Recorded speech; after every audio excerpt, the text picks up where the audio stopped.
hello everyone. Before establishing a connection with you, I needed to establish a connection with my technology. So apologize for the few seconds of me being late. And it's never too late. It's always chocolate. And let me just check as usual if I am well live and audible. First, thank you for my LinkedIn Live audience.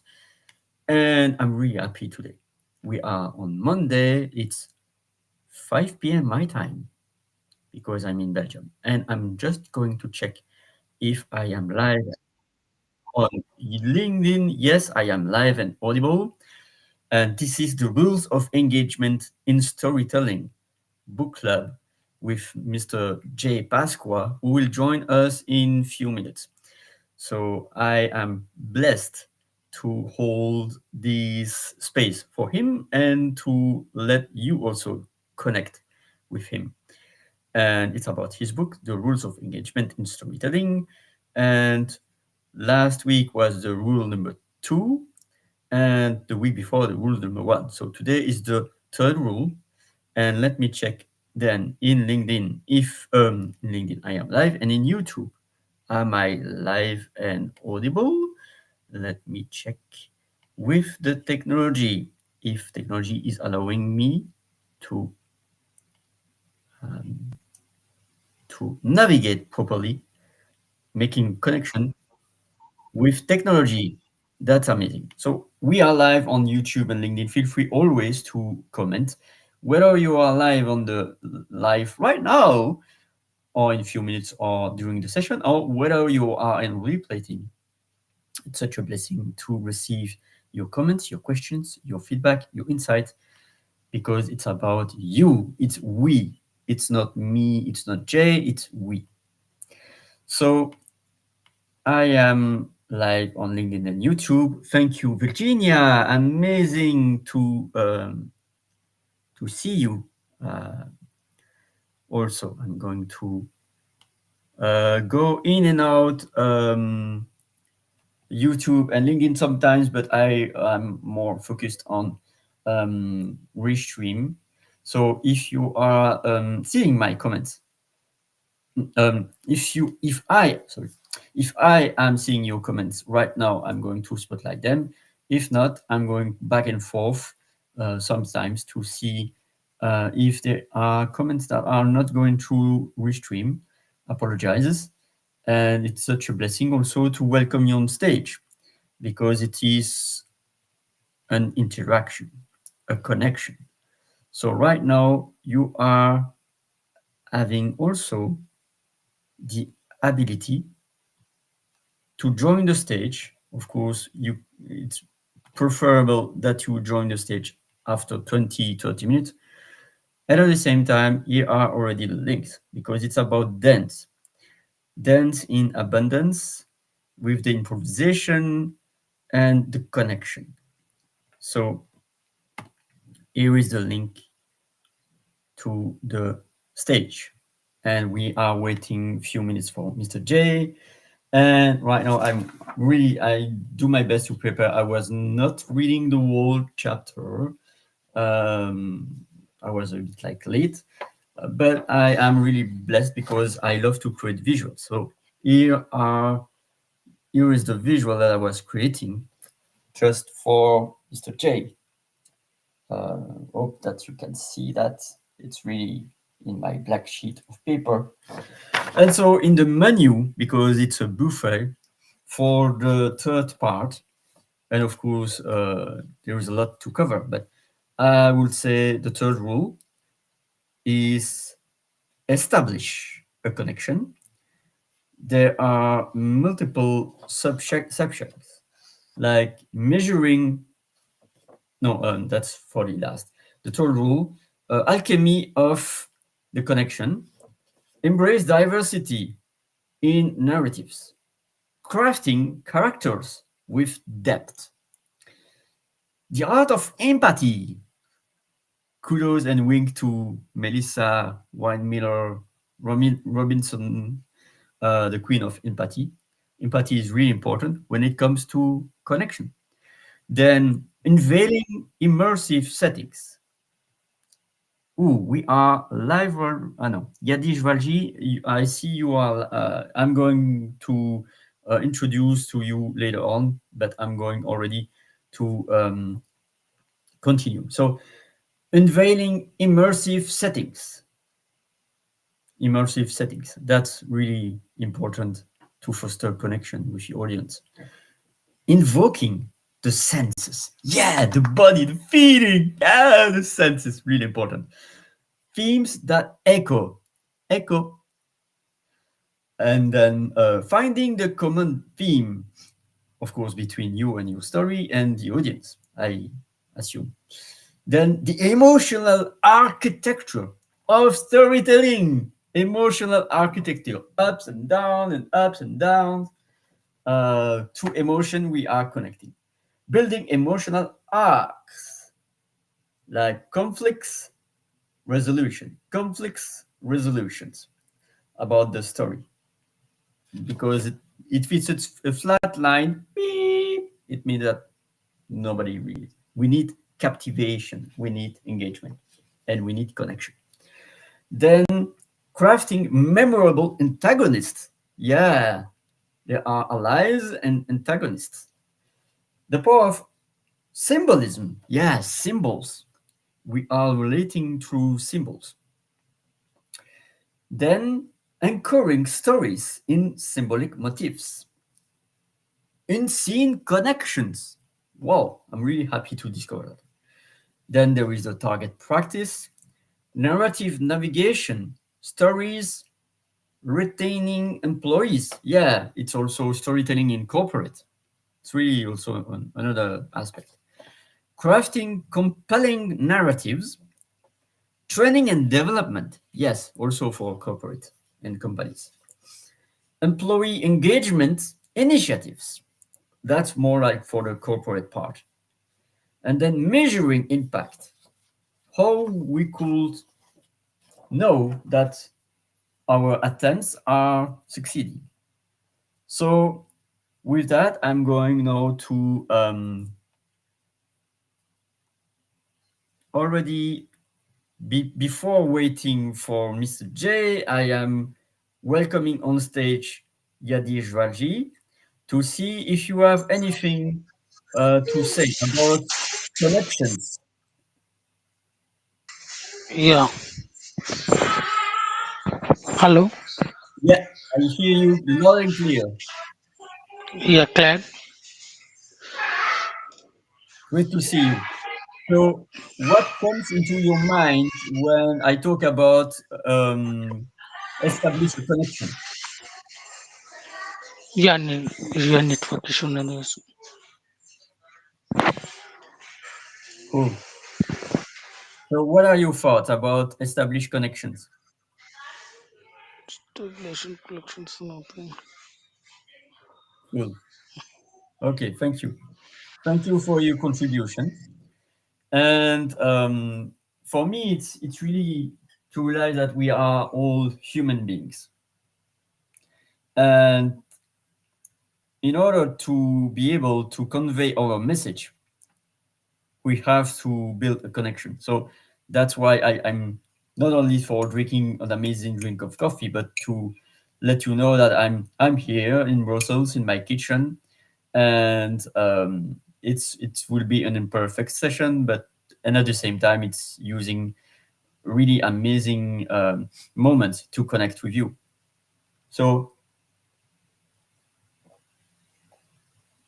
cheers.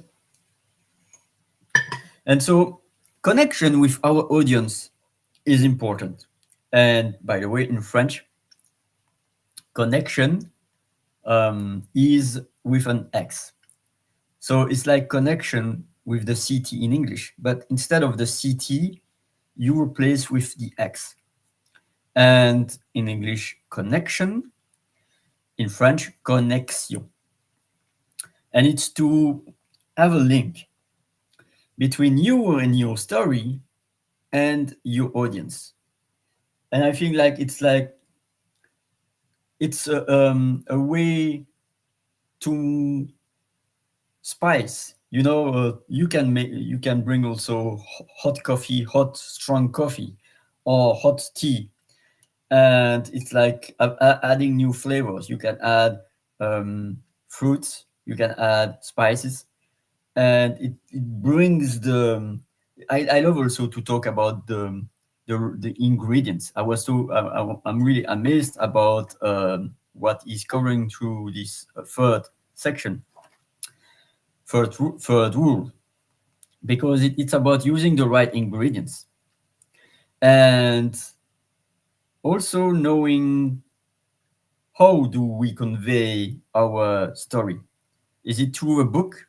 Is it through a video that is a video that you send and that they will watch later? Or is it through a medium? Right now, we are able to interact. I was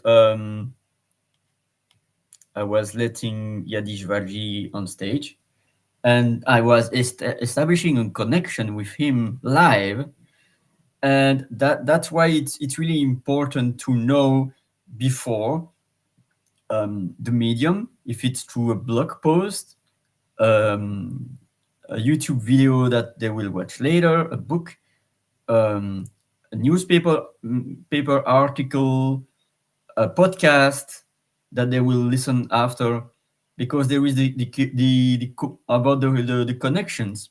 There is the component of the direct versus replay, or video on demand or later, where you are not able to interact with your audience. Here, right now, I was able to interact with Yadish Varji that came on stage.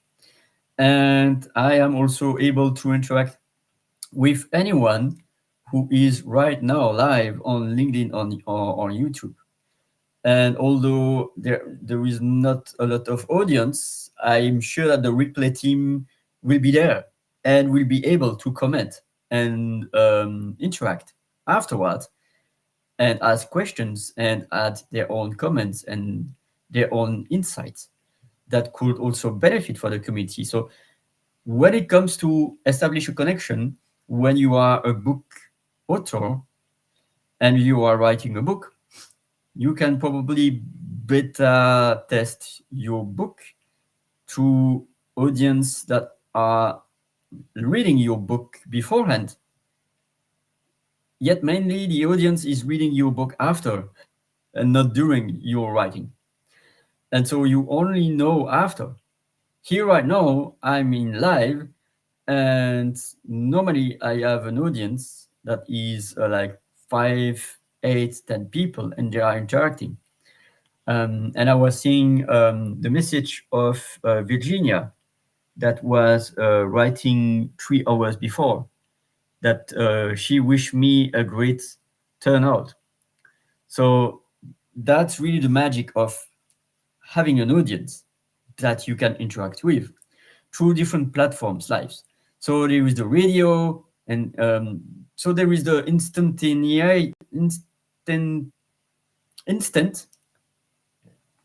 vibes where you are live on YouTube, on LinkedIn, on any platform, and where you can interact right up front of your audience.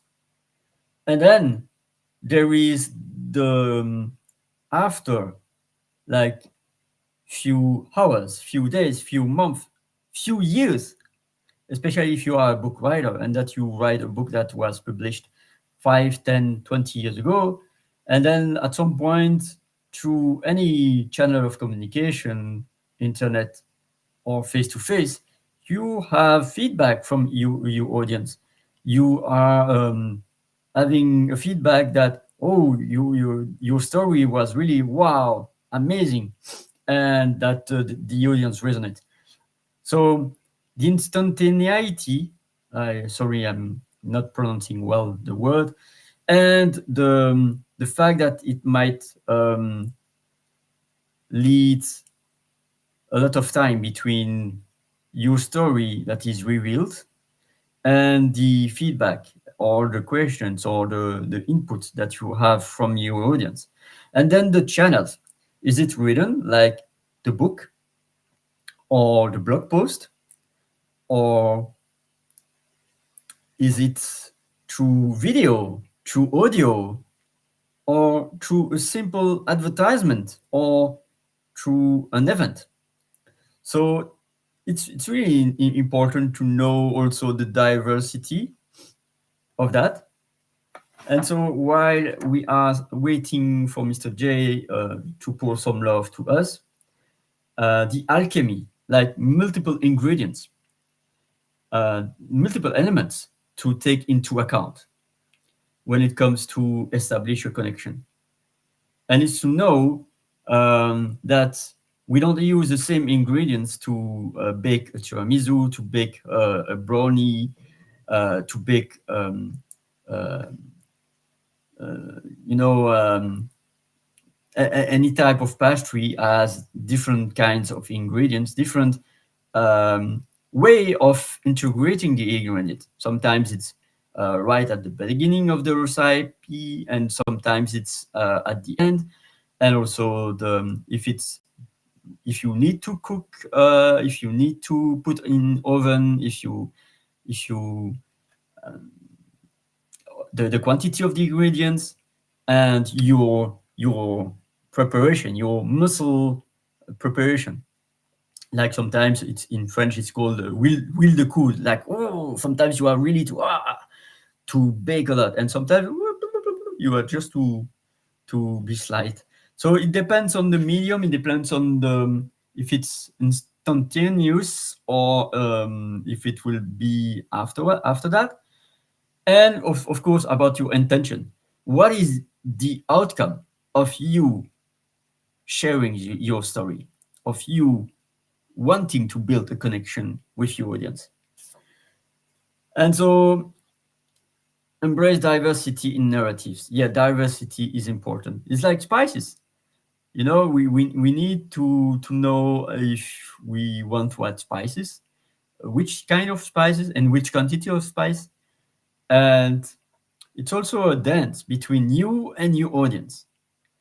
And so it's because if you are blah blah blah blah blah blah blah blah, without really knowing what your audience needs to hear, then you might be the only one to be there and to share your story. But I bet your goal is to really um, convey your message, not only to about the quantity of your audience, but the quality, the audience that will really resonate and be impacted and elevated and vibrating with your story and your message. So right now, I'm still live in LinkedIn, I'm still live in YouTube, and feel free to comment or to share your insight. And so I am now talking about invoking the sense, because but right now I'm drinking my coffee because I want to invoke my all my sense.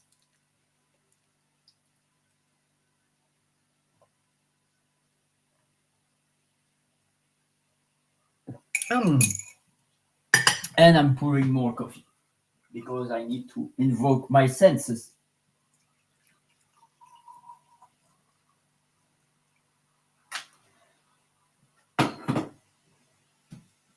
So that's why the power of letting your audience teleport into your stories. And I'm blessed because 2 years ago, I was attending a workshop, The Body as a Tool of Communication. And I attended this workshop a few weeks ago. And last year I went in UK, in London and in Faversham, and I attended a 3-day workshop about storytelling, body improvisation, theater, acting, and it was really wow, transformative. And that's why using your body for conveying your message, the non-verbal is 92% and the verbal is 7 or 8%. It might be like less or more. yet your energy, your intention, like my intention right now to convey my presence, to try to foster engagement and connection. Feel free to comment at any time. And that's why it's not only about words. And of course, we can use words appropriately for invoking the senses. And there are keywords that could be helpful. Imagine, or the more vocabulary you are knowing, the better, because then you can. It's like spices. If you have few, two, three, or 10 words, like limited spices, but if you have a vocabulary and you choose your words precisely, that's like having 200 spices in your kitchen and knowing, oh, a little bit of that, a little bit of that, and knowing what to use as words. So that's why I'm really blessed, because English is not my native language. My native language is French. I speak also English, Dutch, Italian, and my fifth language will be Spanish. And I am in awe each time that I discover new words in English. And yes, Yadish Raji, I see you. Would you like to share something, because you are patiently waiting? So, what are your insights until now? Your book cost, please. Yes. Book cost price. The price of the book. I don't. Feel free to follow the QR code, and you will have. It's available on Kindle and also on paperback, and you can have in Kindle probably I don't know, probably $10 or $12, but I please check on the QR code that you see on the picture. So thank you so much for asking your question. Your And Amazon available. yes, it's on Kindle. The book, the rules of engagement are available on Kindle also as on paperback. Yeah, Amazon available Yes, in this book.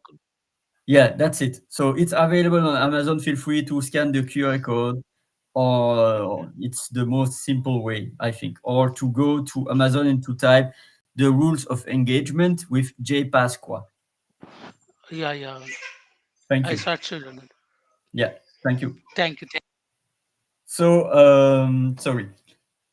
Um, but then I was telling about the words, the use of the words. The more words you are knowing, the better, and how also when and how you are going to use it. So that's why I'm always amazed as a language igniter, a language enthusiast. I love so much new words, and that's why I sometimes I know them, but they are not in my mind. Sometimes I don't know them at all. So Mr. J, thank you so much for using new words that are conveying your message and that allow me to discover, oh, I don't know this word.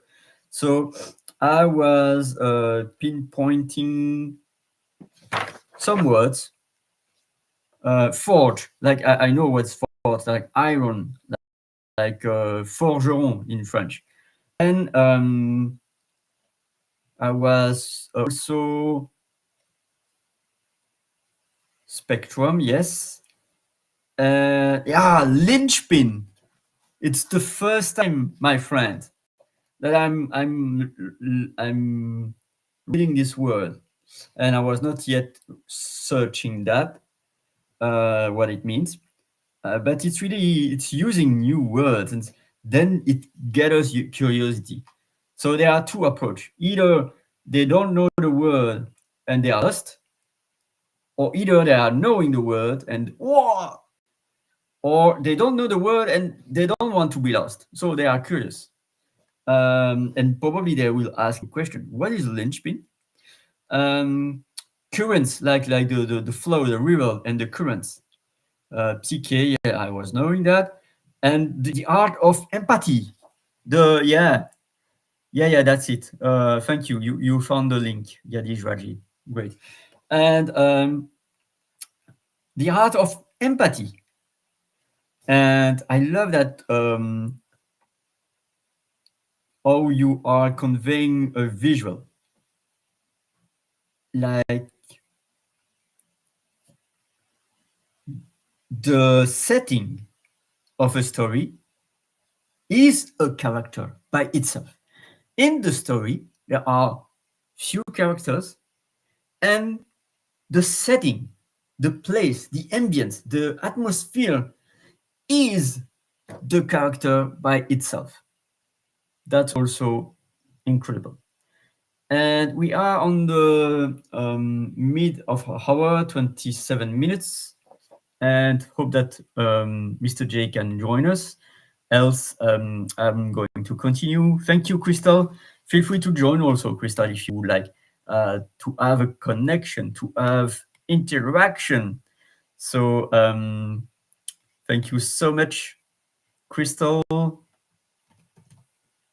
for joining us and being part of this adventure and using amazing words, by the way. So, Crystal, thank you so much for joining. Hey, and it's about why are we doing this? And it depends on the people. Why are you here listening to my session? To have information, to have a connection, or because you wanna support me or wanna support Jay, or knowing more about the rule of today of engagement, which is the third rule, establish a connection. So we have all different goals for the audience to have information. Okay, thank you so much for being part of our team replay. And so, wow, feel free also to share the book that you are reading so that the audience can also discover, because it's about sharing information. And we are all sharing information. And for the audience, why are you going to watch this session? For having information, for passing a great moment, for having connection, for being included, or yeah. So feel free to share. And then for Jay, it's to convey his message. And he was able to convey his message last week and the week before for the first and the second rule. And I'm waiting impatiently for him to join the third rule today. And for me, it's about accountability.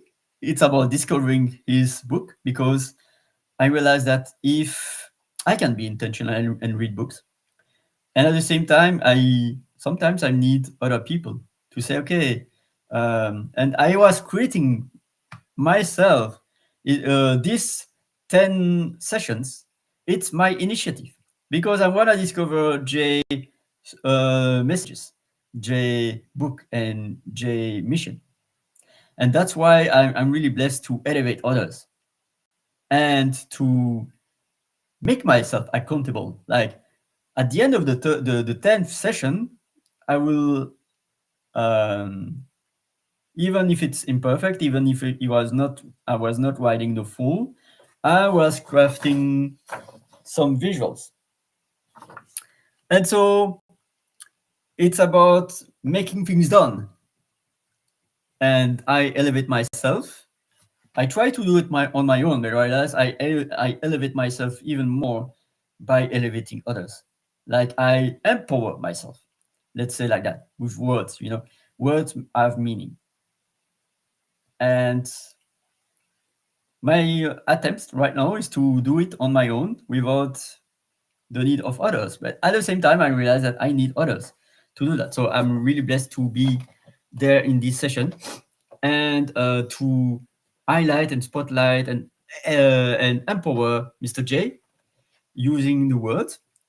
So linchpin, I was not knowing this word. I'm going to explore. Anchor, I was knowing. Anchor your audience with words. I'm a warrior, the warrior of words. I am a poet. I am a language igniter, in language enthusiast, neuro language coach. And words, it's really interesting because words convey vision, words convey energy. We can have the energy of the nonverbal, and at the same time, we have also the energy of words. Words can empower or can belittle. Words can heal or destroy. Words can also be empty shell. Blah, blah, blah, blah, blah, blah. Yet words really matters. How we use words, and I can also realize that I can I realize I'm finding my words. I over time I realized that my words are building my thoughts, and my words are building my reality and my future. And so I am really blessed to discover words, new words like linchpin. And the art of empathy is a secret sauce to make a story relatable and compelling. And another word that I was not knowing, chasm, CHASM. And I might find in my mind an equivalent in French, but it might not be the case. So I'm not going to go for that. So immersive settings. That's also, and the setting is a character. That's incredible. Invoking the sense. I was talking about that. Let me invoke my sense again.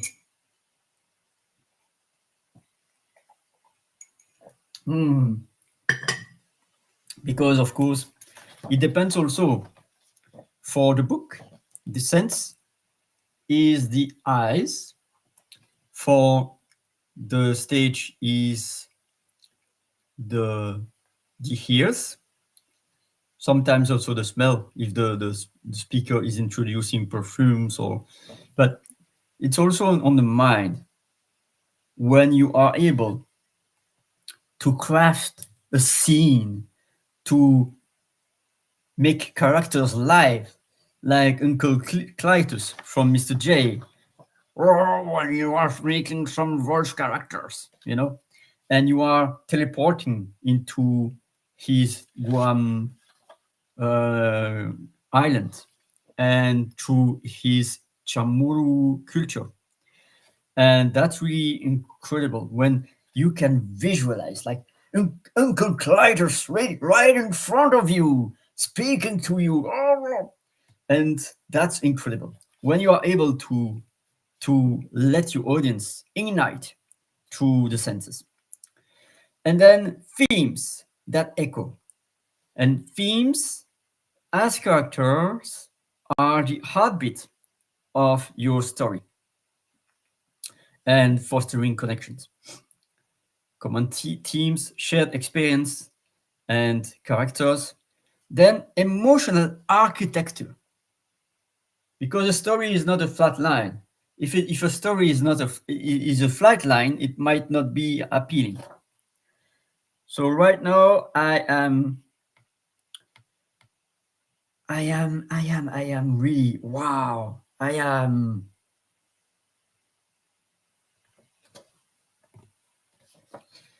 creating the suspense. Does Jay knows? Does Jay know that I am waiting for him? I am in total suspense. Will Jay be able to join or not? Boop, boop, boop, boop, boop, boop, boop, boop, boop. Ta-da-da! Like with the sharks. But no, just a little joke. So, emotional architecture, being able to teleport your audience whatever audience means, like readers, listeners, on real or on replay or through books later on, be able to foster emotional scopes, ups and downs, building architecture, and of course through the emotional arcs. And so there is the wave of your story. But at the same time, you don't want to lose your audience. Either you can anchor them through your story, through your narrative, or you can drift them away. And another word I was, uh, I think I was knowing this word, but I'm not sure. But oblivion, drifting away, drifting them away in oblivion. And so another word, withstand. I know that was a outstand and withstand. And then we need also resolution. A story which doesn't have a conclusion, which doesn't have a resolution, which doesn't finish, then you are really losing them because hey, what's the point of your story? What where do you where do you want me to embark to? So it's to also have a resolution. And so storytelling architecture. So storytelling, it's really intentional. Of course, we can improvise a story, and at the same time, it's also good to prepare your story and uh, to know the different arcs of your story. Because if you are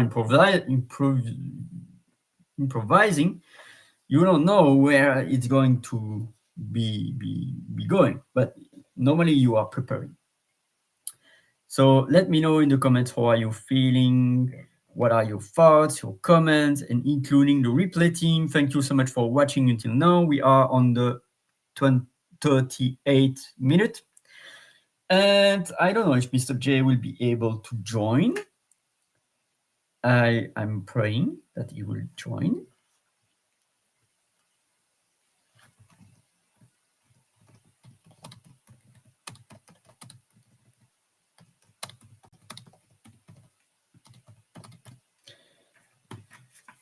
And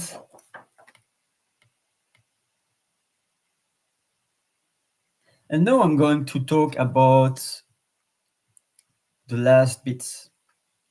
And the last bit, I was not preparing fully this session, but I was like the resolution of the story. Whoops, resolution of the story. The difference between. Oops, that's me with technology. Yeah. Whoops. Okay, that's YouTube. Sorry, I was just checking if there are comments. And yeah, the revolution. And sometimes the line between fiction and reality are quite blurred. In your story, is it 100% true? Or is there are some like, oh, I was navigating in my boat and I caught an amazing fish. Wow, it was like that big. Is it true? Sometimes we can also over or under, you know. And so it's really also a story might be 100% true, might be 100% fictional, or it might be like in the between.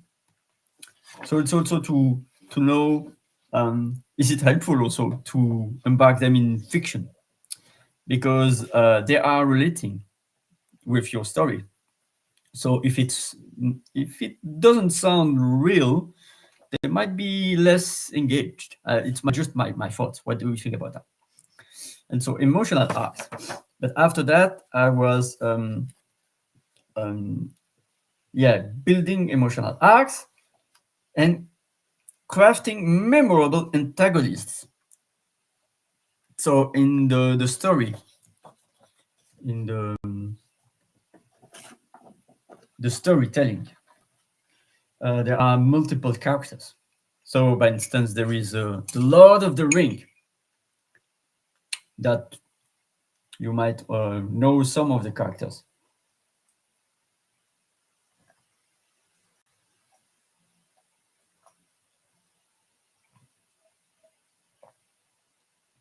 So, by instance,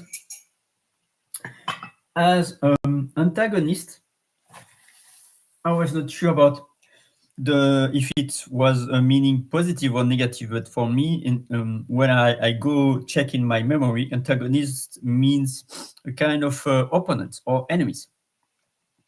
And sometimes your enemies are looking like allies, but they are your enemies. So for the Lord of the Rings, there are, of course, a good example is like Frodo and Sam Gamgee, the two friends that are in their quest to um, bear the ring to the mountain, the volcano, to destroy it. And then there is Gollum.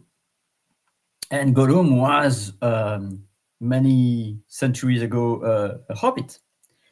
But Gollum is corrupted by the ring because Gollum uh, had the ring for so many times, and Gollum wants to own the ring. So Gollum is an ally because Gollum is helping them to guide towards their final destination. But is also Gollum mission is also to take back his ring. Oh, my precious, my precious. So Gollum might be an ally and at the same time an enemy, an antagonist. So it's like different types of antagonist in the story of Lord of the Rings. Lord of the Rings, um, depending on the scene, on the dance of the actors, because there are also like some humans that are corrupted. They are heart, they are really with heart, but they are corrupted with the so they might be ally, but at some point on the story they could be also antagonist. So that's also interesting that there is no black and white. And like superheroes, they have also their own weaknesses. And I remember in a Superman movie that Superman was also turning bad, probably because of the kryptonite, or was it in Superman movie or in Smallville? I know, but at some point, someone could be in the dark and doing bad things just because he's in the presence of an element like alchemistry, a chemist element that is transforming his soul, his vision, his actions. And so was like an ally, a superhero, but he became a villain with the presence of this special kryptonite.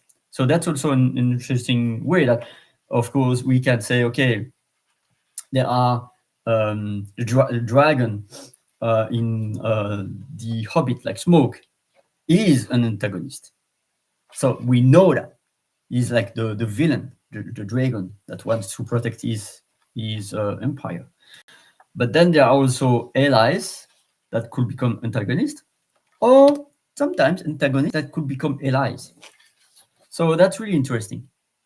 So with that, I am still waiting for Mr. J, who is on his way. So J will be the cherry on top of the cake. And so aside that was the power of symbolism, very interesting. Using symbols that are making you relatable to your audience. That's why also knowing what is the culture of your audience, because there is an example with Virginia. I was really blessed that she dropped a comment, because Virginia is a language teacher and she is teaching Mandarin. And so for that, for any story that he's telling to his audience, Mandarin speakers who wants to learn English, she can craft a story that transport them into their own cultures, or transport them into the culture of US or UK. So it's really to use the proper symbols that could, oh, I know that. Because at some point, there are cultures that are quite so different that I might not understand. It's like using expressions in English. Like if I tell to you, I have a cat in my throat, you will not relate because normally you will say, I have a frog in my throat in English. And in French, j'ai un chat dans la gorge, I have a cat in my throat. So it's using the proper expressions and that people will resonate because at some point they will, I don't catch it. So using symbols that are resonating with your audience. So knowing your audience is also important. I think it's the first rule, by the way. Know your audience. And then also anchoring stories in symbolic motifs, like drawing a pattern, symbols, anchoring your story in symbols. And then really interesting, and that's I'm going to discuss that with Mr. J in a few minutes. Unseen connections. What does that mean? Unseen connections. Unseen connections to the audience or to about the story? Because that might be unseen connection, but unseen from which perspective? From the narrator, and then the audience is bringing, "Ooh, I've seen that," and "Ooh, I was not knowing, thank you," or unseen connections that your audience is not aware, and that let me connect the dots. So very interesting to talk about that.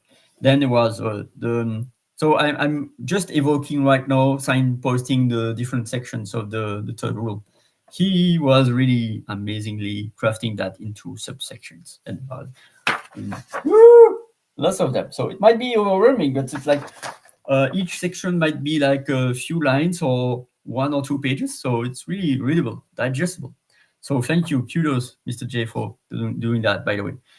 Though, and then target practice, and then here comes the more corporate way.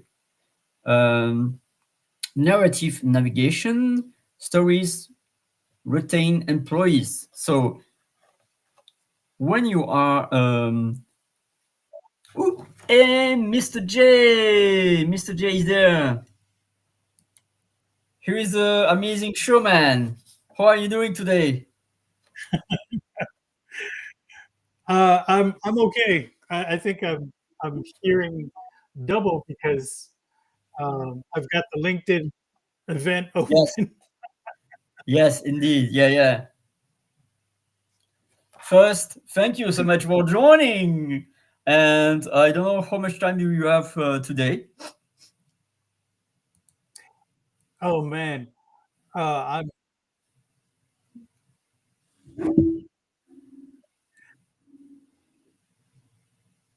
there. You go. So now, now that I cleared that, hi Ollie. Oh, Yeah, so glad that you finally was able to make it. Really oh, amazing. You are such a demanded man, and um let me just know how much time do you have from now till the end of the session. I can be there for 1 hour, if but it could be 30 minutes or any amount of time. yeah. I can go for at least 20 more minutes, but Okay, um, cool. yeah. Today So you are the cherry on top of the cake. Amazing. I am the cake. yay! Thank you, Ollie. I appreciate you. Chapter 3. Yay! Look at that. That's awesome. So, with chapter 3, right, the rule of engagement of um, basically being able to make a connection, right? Because we know the audience, we gave them a reason to engage with us. Now we have to connect with them, right? That's the third rule of engagement. And really, I start every chapter with a quote, something I've thought about. And storytelling involves engaging plots, resonant themes, immersive settings, and emotional impact. And all of that is aimed at making the audience deeply care about the narrative. So we have an audience that we want to target. That's the first rule. The second rule is start with a hook. And the third one is establish that connection. And what we do there is we have to have an engaging plot.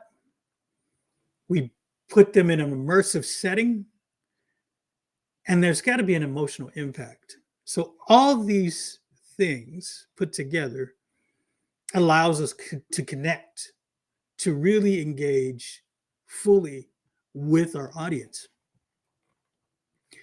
And it starts out with finding the common theme. I've said it over and over again. As human beings, we understand emotion, right? That's the emotional architecture of storytelling. If we can find that emotion that's going to resonate with our audience, we're going to connect with them that way. And so if I'm talking about World War II from the perspective of a grandson, then maybe I might want to start with talking about my grandfather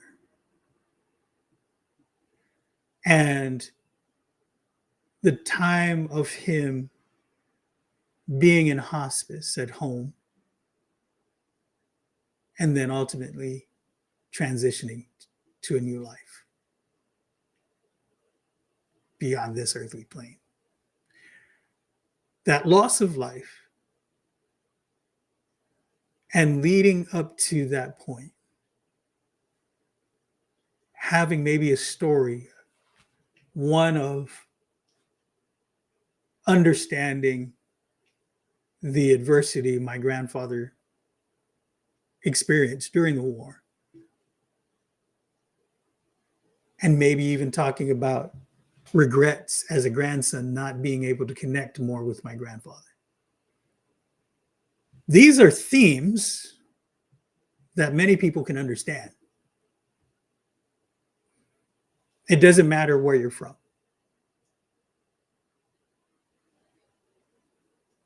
Ali and I connect with a similar story in that regard. When he tells his story about his grandfather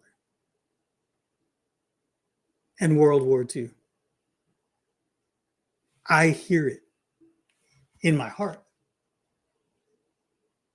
And him wanting to learn more and trying to understand more about that time and who his grandfather was, it touches me deeply because it resonates with me. Now, here is a man who grew up on the island of Guam, listening to a story of a man who's now living in Belgium.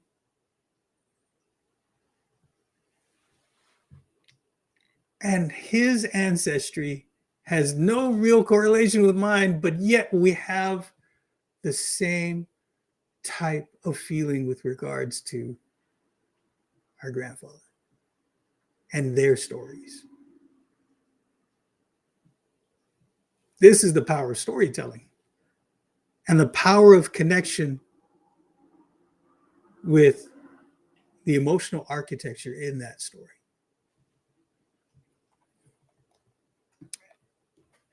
And there's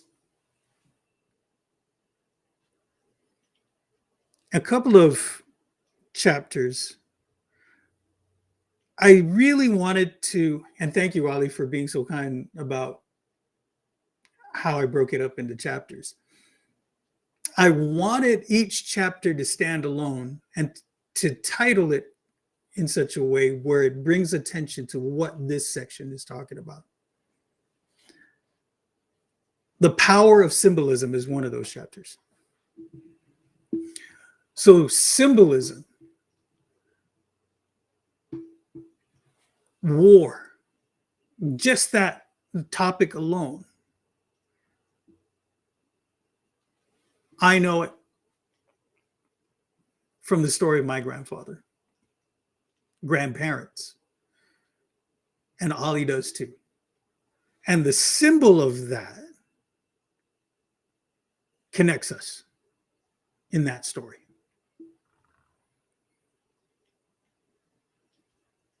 And then the following chapter is anchoring stories in symbolic motifs. The will to survive in World War II. That's a very, very powerful symbolic motif.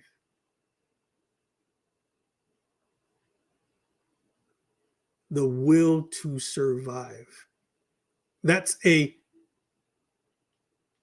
human thing, a motive that is widely known all across the globe.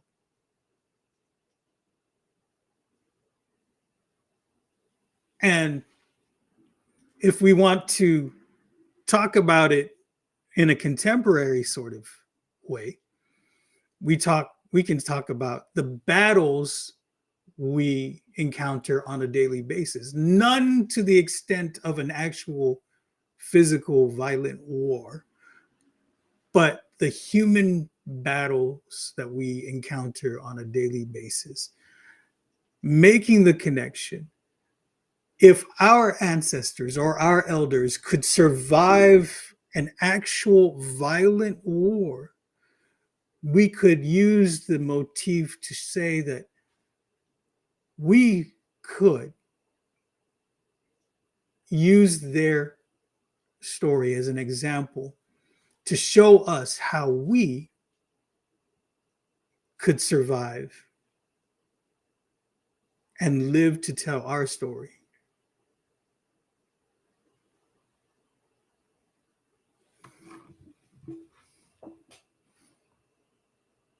And lastly, it's those unseen connections. How is it that these connections can occur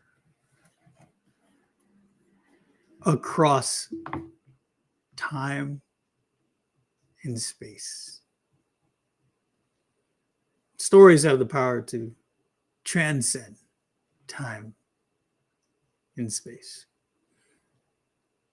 They can exist both in the past, the present, and the future. And again, the connection between two people over two different stories that have a correlation.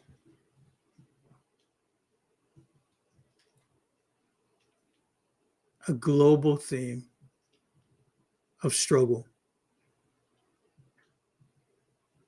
through war. A historical event that took place in many parts of the globe.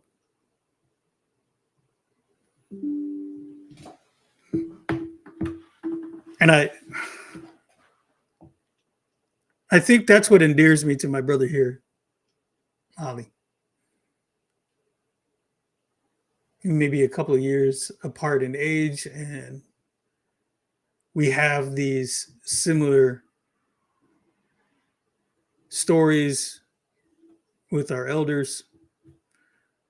I think we're both sensitive to emotions, and we're empaths in so many ways to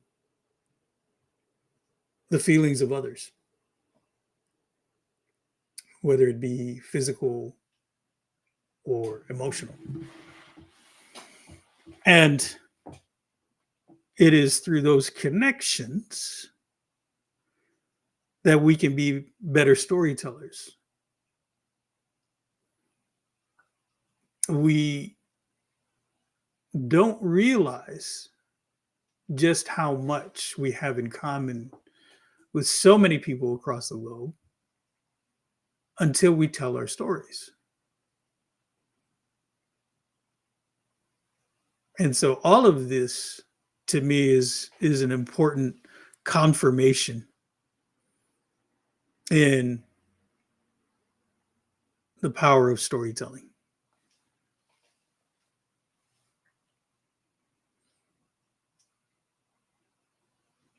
Yeah, thank you so much. And thank you also for the audience, whether you are watching live or on replay, because I think we are doing that not for only for us, but for our audience to resonate.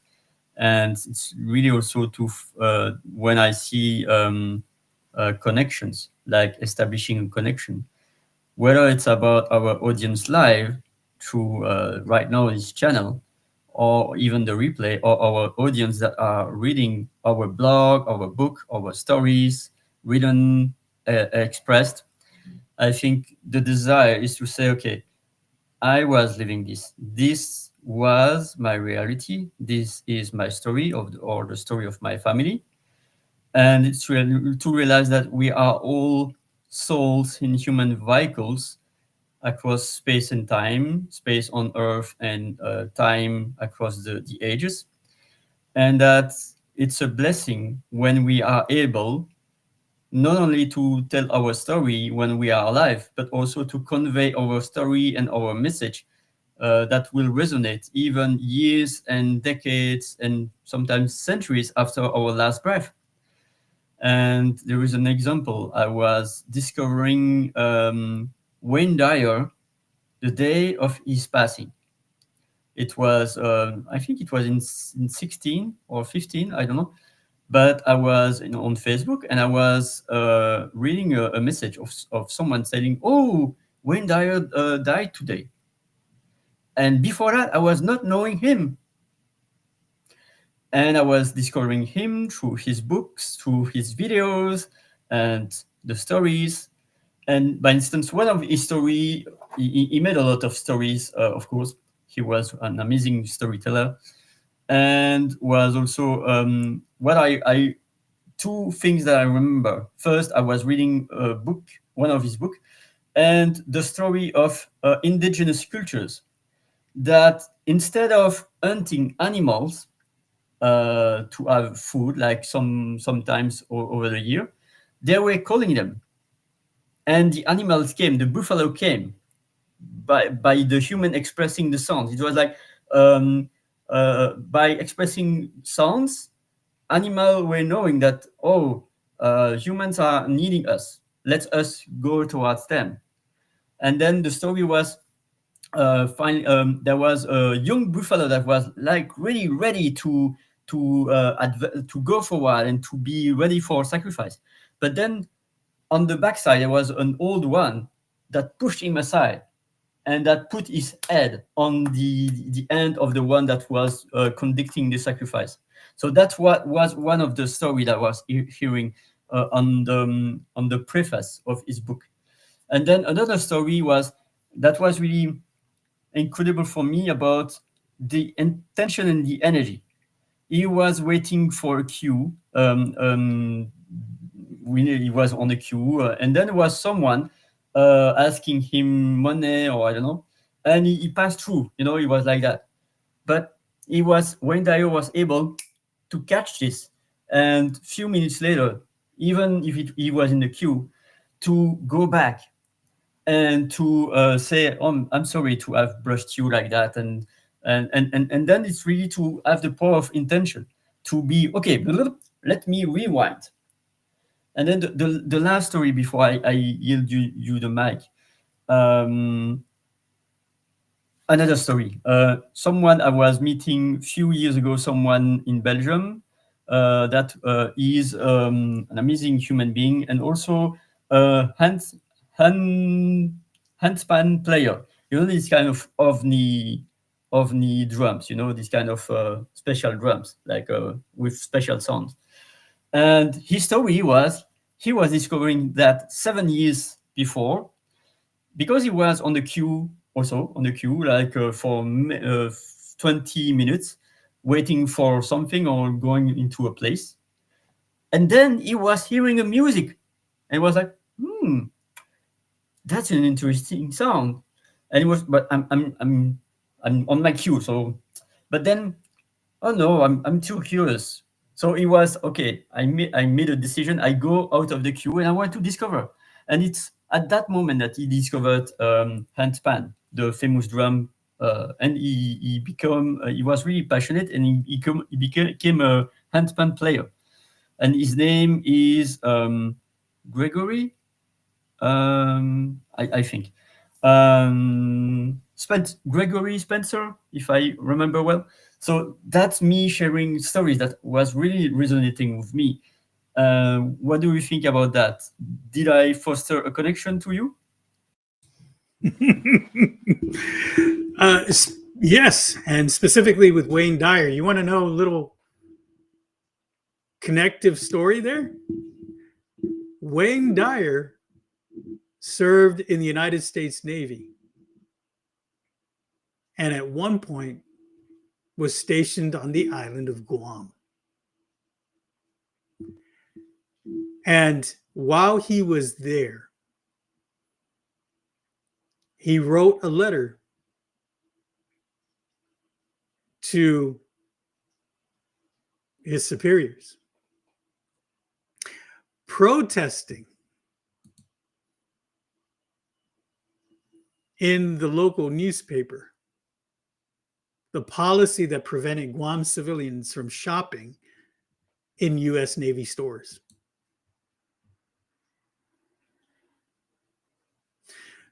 So when I was researching Wayne Dyer, because I've always looked at self-improvement, trying to make sure that I had a proper mindset. I've been doing this for years.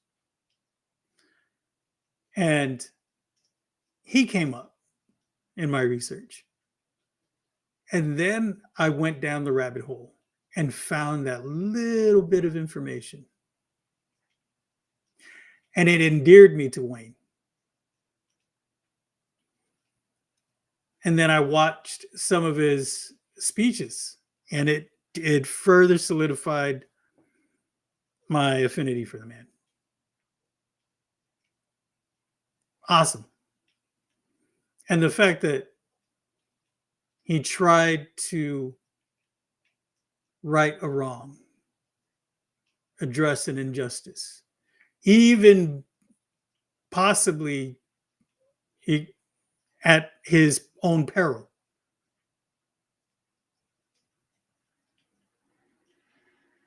Because he was a part of the Navy and protesting a policy. And so, thank you for sharing that. And again, if we never share these stories, we will never see the connections we have with one another, despite our geography. We can actually change lives if we take the bold step of trying to make that connection by sharing our stories. And I've said it multiple times this year. I'm to quote a popular phrase that's going around social media these days, I'm standing on business. And that basically means I'm doing what I need to do. I'm living in my purpose. And now, while you may not aspire to be a storytelling strategist, building your brand, you need to tell your story. Starting a small business, it's sharing your business plan. That's a story. what you plan to do with your business. Being a pastor of a congregation,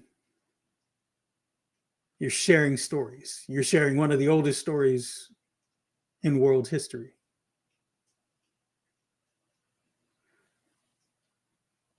If you are tapped to be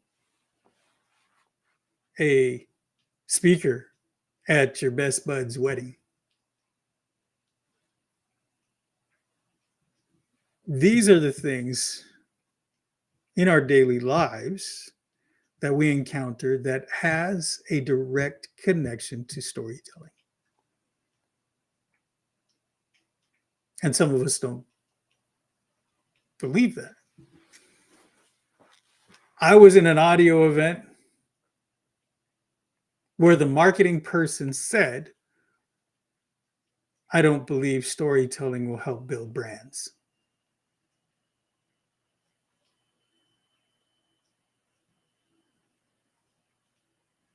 Wow. Let me think in that. That is he blind? Like is he blind about the reality? Because brands are building and also are destroying themselves through because there are good stories and bad stories, and bad way of conveying stories or provoking audience. You know, there are brands that are thinking because they were good, but through an advertisement campaign, they are crafting a story that is destroying them, intentionally or not. So I think storytelling is really it's weird. I'm not saying that because I'm in your chocolate store, but I'm saying that because it's true. It's really s- crafting a story is making a message, a communication relatable to your audience. I posted something yesterday, and I think people should take a look at that post. And it was a blind reaction by a social media influencer to an advertisement about a cruise line. And they used perfect CGI for this. If you just take a look at it, one of the greatest storytelling companies in the world. The company exists as a result of great storytelling. Disney. Disney had this great ad. And you just look at the post. But I won't go into the details of it, but essentially at the end of it, the blind reaction of this person, he mentions storytelling, that Disney did it great by doing this ad, and he mentioned storytelling because it tugged at his heartstrings, right? It resonated with him because the story was so impactful. And rightly so. And then I've got to share this. Today, you're going to see a post from me about an article that Forbes wrote about storytelling and the power of storytelling. And this is from Forbes. So, to the person who's this marketing guru, I'm going to say, I respectfully disagree with your summation of how storytelling doesn't build a business.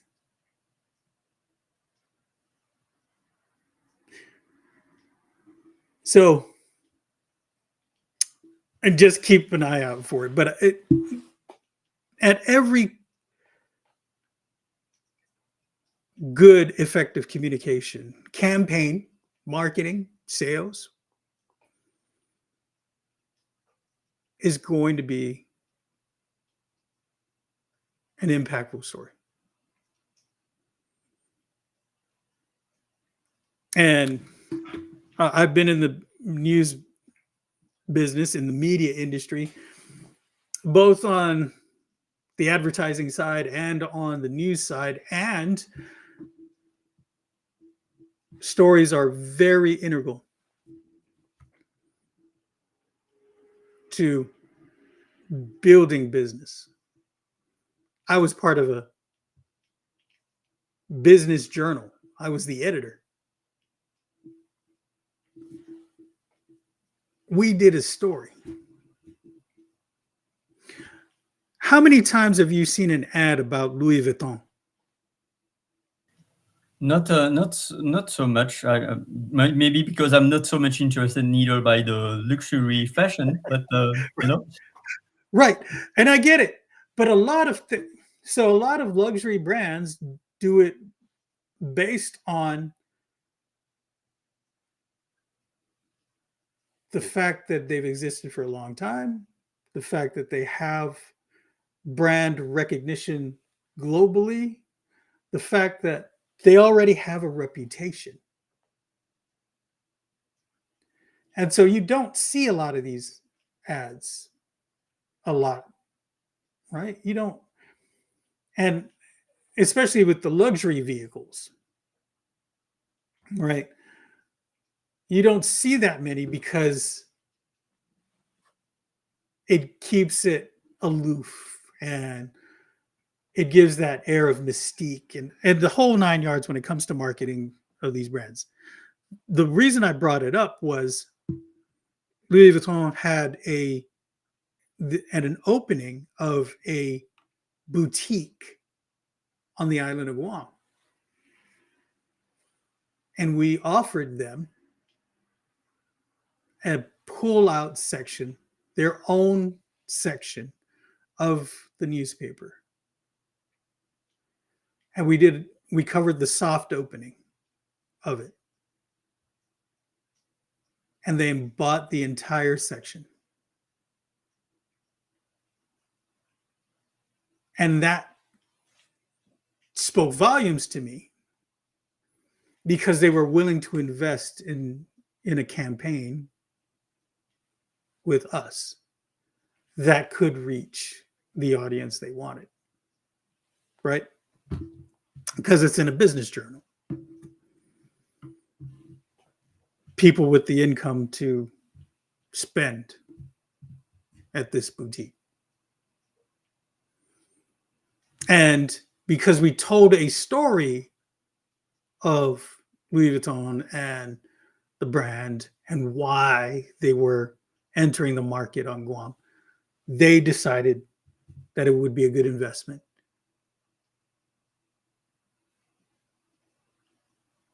So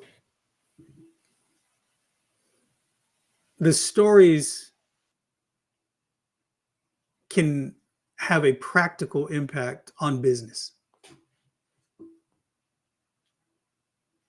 Plain and simple.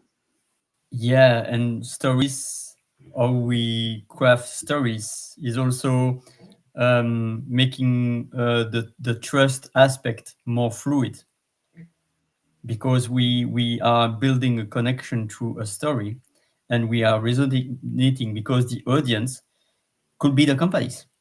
You can have a small business, and you are telling your stories, and your audience might not be only your clients, but also your providers, your stakeholders, your depending on the different actors that are interacting with you. If you have a business, it's not only your clients, it's not only the people that are listening to your story, but also the companies or the providers or the stakeholders or the government. So the audience, like many, yeah.